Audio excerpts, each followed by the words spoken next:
Welcome friends to another r/prorevenge video. As always, if you enjoy these videos, please make sure to hit that subscribe button. And our first story of the day is by Abel Tensor.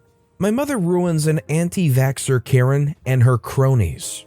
The subject of the story is my mother. For the sake of the story, I'll call her Amber. She's in her late 70s and works for a women's clothing store which caters specifically to older clientele. She's been working for this particular company for some 20 years now.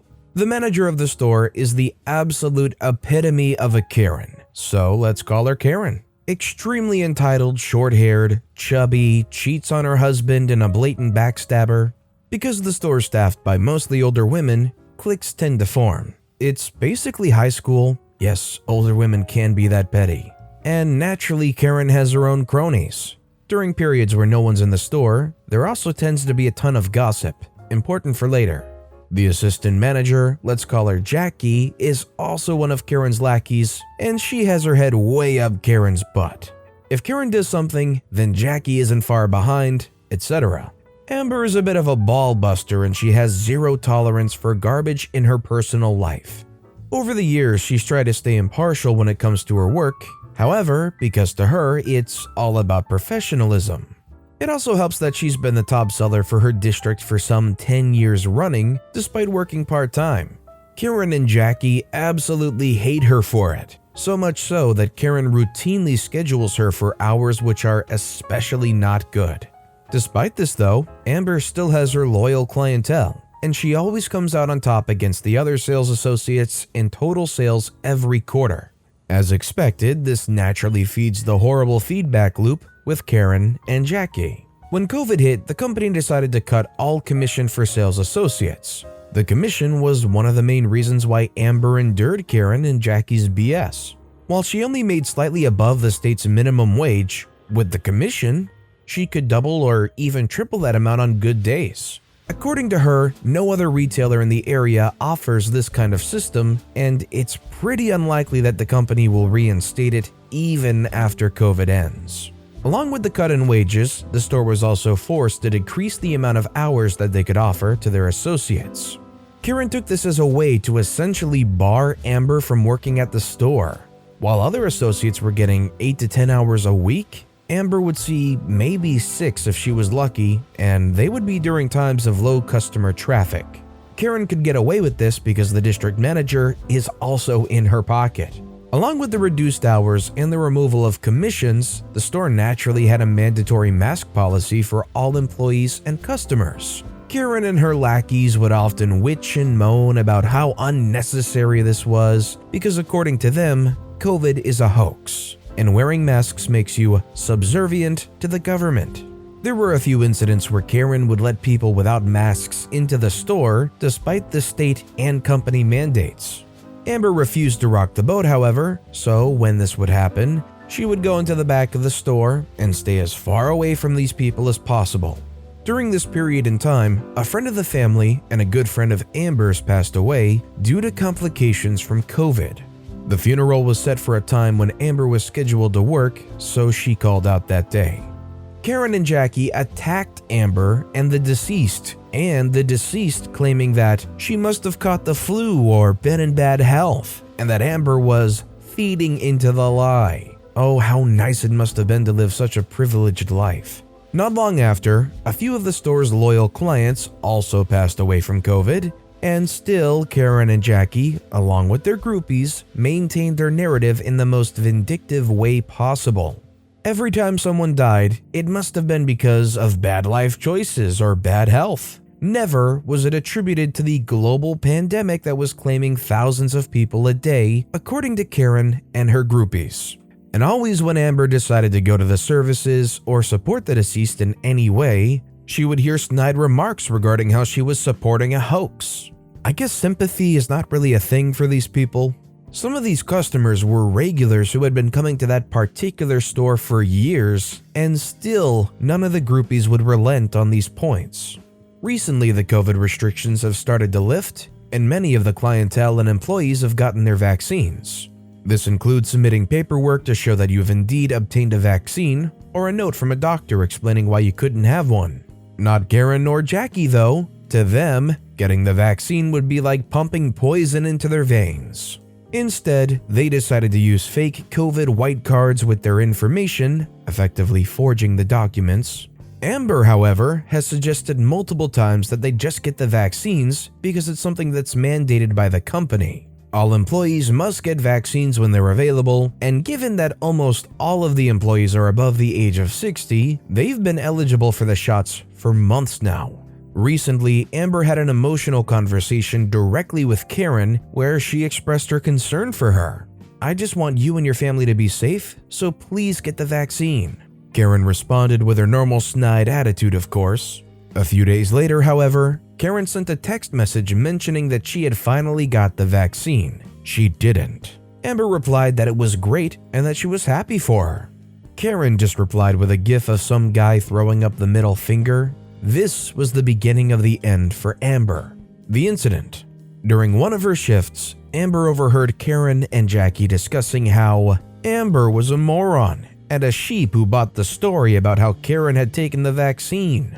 During that same shift, Amber was working with a customer in the back, and some woman came into the store and stole a couple of items of clothing, probably totaling out to be $100 at most.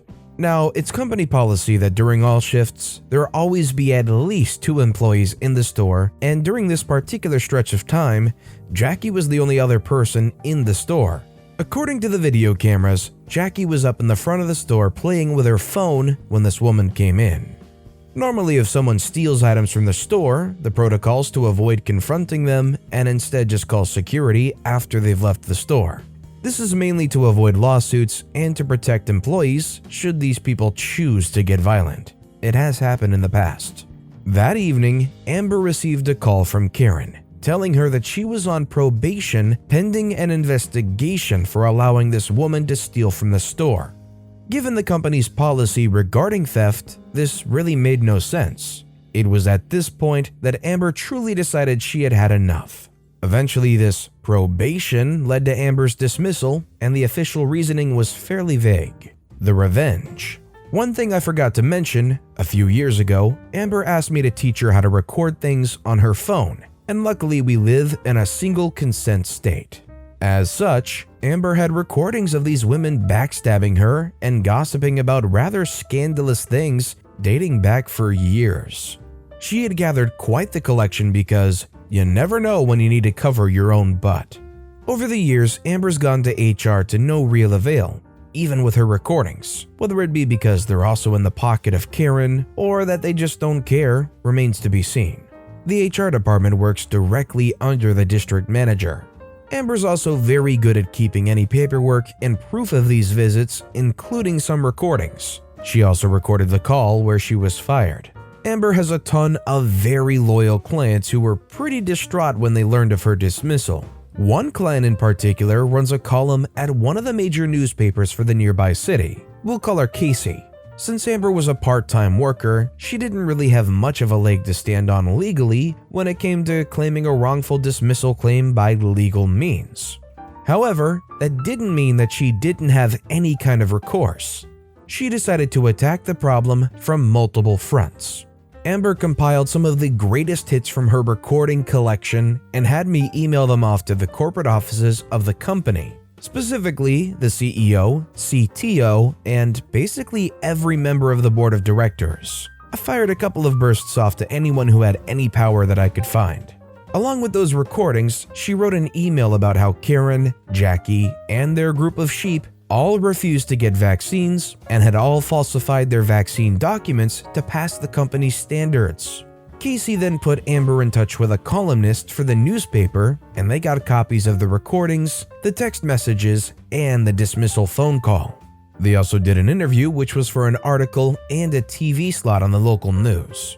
Amber discussed the commission cuts, clear favoritism, lack of any intervention by HR, forged documents, company policy, the incident, etc. Basically anything relevant to paint these women in a terrible light. Among some of these recordings were bits of gossip that included conversations regarding Karen's various boyfriends over the years. She was married, and Amber also wrote an anonymous email to the husband that included some of these recordings. The fallout? crap hit the fan pretty fast, as you can probably imagine. Karen, Jackie, the district manager, and a couple of the groupies were immediately fired and put under investigation for forging documents. While forging a vaccine card isn't really something too serious, it could lead to some hefty fines. There's no specific law against forging the vaccine white cards. However, because the white cards contain the government seal, well, you can just imagine how illegal that might be. Let's just say the FBI stepped in on this one. One of the recordings featured Karen admitting to using forged cards.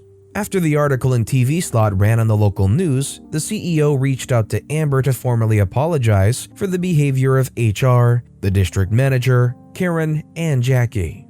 She even went so far as to offer Amber a raise, but Amber declined because she found a job that actually paid a fair wage and let her work on her own time. The real witch of it for the CEO and the board was the fact that their employees were breaking the company policy for a store that exclusively catered to older women regarding a virus that tends to kill older people. They caught some heavy public backlash for that. Karen's husband seems to have separated from her after finding out about her infidelity. Whether or not this will lead to a divorce remains to be seen. The best part for Amber, many of her clients started coming to her new store, and again, she's kicking butt as one of the best sales associates. If you were living in a place with a law that says it only has to be a single party consent, meaning as long as you're consenting to recording anything, you can record whatever you want, and you knew that there probably was some kind of shady stuff going around, would you be recording all kinds of stuff just in case? Let me know in the comments down below. Our next story is by Vanity1066, Line Cutter at the Grocery Store. In line for groceries, had been making light conversation with the woman behind me. She was nice. I'm keeping an eye on the checker, waiting to load my groceries, when I hear some conflict in the line behind me. A new woman is now in between us and the person behind us. The woman who'd been there first was politely explaining that she had been in line already. The older lady says, "Well, I didn't see you," etc. The original lady was being nice, and the new lady was aggressive and mean. I butt in and say that the other lady was here first, etc., but this new woman doesn't budge. I can see the polite person who got cut off start to back down. We were just starting to put our groceries on the counter. When I said to the nice woman, "Ma'am, you go ahead and go in front of us. We won't mind waiting." The other lady was furious. She ended up leaving our line to get into another, even longer one. I love that they upset this Karen so much that just to somehow stick it to you, they went to an even worse situation for themselves. I think everybody can agree with me when I say nobody likes line cutters. And our final story of the day is by Long Live No One. Where is my refund? So I bought a phone online from a big vendor here in Egypt, paid with a credit card. It got too delayed, so I canceled the order. The customer support rep told me I'll be refunded in 14 business days. 3 weeks. No big deal. Fast forward 3 weeks later, no refund. I called them and explained the situation, and they informed me, after 6 calls maybe, that all that time they were still getting the approval on the refund. They got the approval, and I'll need to wait for another 3 weeks for the refund to reach my bank account. Hell no. I opened a complaint with the Consumer Protection Agency and attached everything. I called again and told the customer support agent that I know he doesn't have anything to do with that and that he can transfer the call to a supervisor or someone who can resolve this. They told me someone from the complaints department will reach out to you within 48 hours. Comes as no surprise, no one called. I kept calling and I got the same, someone from the complaints department will reach out to you within 48 hours. Every time. 1 week later, I got the refund and the vendor's complaints department called me twice, and I ignored the call because I was busy playing a video game. They called again the next day and confirmed that the refund was released, apologized for the inconvenience, and asked me if I can close the complaint with the Consumer Protection Agency if the issue is resolved. With the smuggest smirk on my face, I said, "Someone from the complaints department will reach out to you within 48 hours. Hung up and blocked their number. In an actual phone call, I'm definitely afraid of any kind of confrontation. But I'd like to believe when faced with a situation like this, I'd be able to be confident enough to do what OP did here, and that what OP did was the right thing. Don't let some company trample all over you and take your money. Be a pest to them and bother them and buzz in their ears until they finally give you what you're owed. Darn straight, OP. But with that being said, that's all the time we have for today. So of all these stories I've read today, which is your favorite and why? Let me know in the comments down below. And if you haven't yet, if you could like and subscribe, that would mean a lot to me. Whatever you do, whether it's liking, subscribing, turning notifications on, all of it helps grow this channel and I appreciate the heck out of it. So until next time, I'll see you all tomorrow with some more stories.